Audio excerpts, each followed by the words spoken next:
What's going on, guys? I'm with the Moose, and today we're bringing you another episode of Call of Duty Top 5. The gameplay you're looking at is some Nuketown 2025 gameplay in Black Ops 2.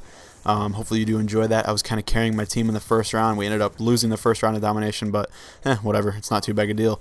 Now, starting off with number 5, we're doing the top 5 perks if you guys didn't see the title or the thumbnail. In number 5, we have Stalker. This was in Modern Warfare 3 and Ghost, specifically when it was called Stalker, and it was also in Black Ops 2 as an attachment in stock.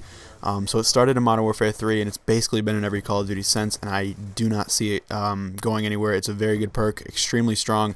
One of the best perks to use with assault rifles and SMGs, as well as a host of other weaponry along with LMGs. It's very, very good for those.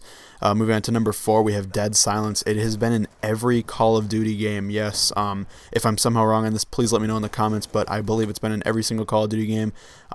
Whether or not it goes by Dead Silence or not, it goes by Ninja in a few games, but either way, it's basically been in every Call of Duty game, which is one of the reasons why it's the best perks. Obviously, you can tell the fans keep wanting it back, and they always bring it back, and I do not see that one going anywhere either.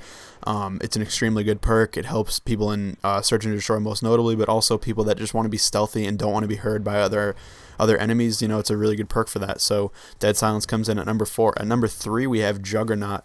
This was only in Call of Duty 4 and World at War, but anybody that plays those games would tell you that those are this is one of the most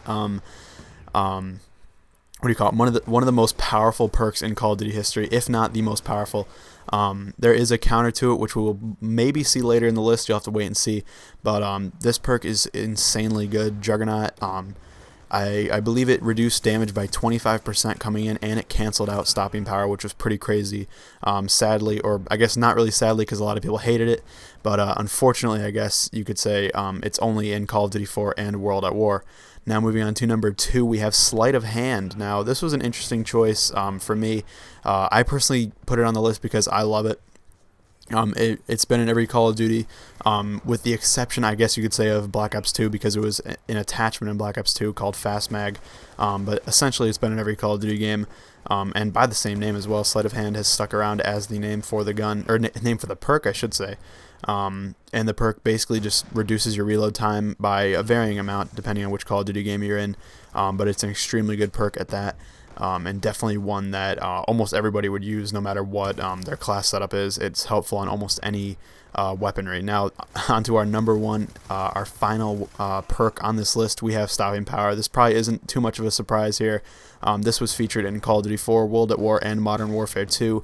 Modern Warfare 2 is the only game that Juggernaut was not in, or that Juggernaut was not in when Stopping Power was also a perk. So there was no counter to Stopping Power in Modern Warfare 2 per se, other than Painkiller maybe, but Painkiller was only earned after you died, I believe, 3 or 4 times, so let's not get too far into that. But Stopping Power was insanely good. It increased your bullet damage by 40%, I believe, so that's nuts. Definitely the most used perk probably in Call of Duty history, up to at least Modern Warfare 2. Almost every single person's class was defaulted to Stopping Power. It's just a really good perk to use, and it has almost no downside at all. So that is my list. Let me know if you guys agree, and let me know what you would put in your top 5 perks in Call of Duty history. I'm interested to hear it down in the comments down below. So thank you guys for watching. I hope you enjoyed. If you did, please leave a like down below, and definitely check out the playlist below for other top 5 Call of Duties. Thank you guys for watching, and I'll see you later.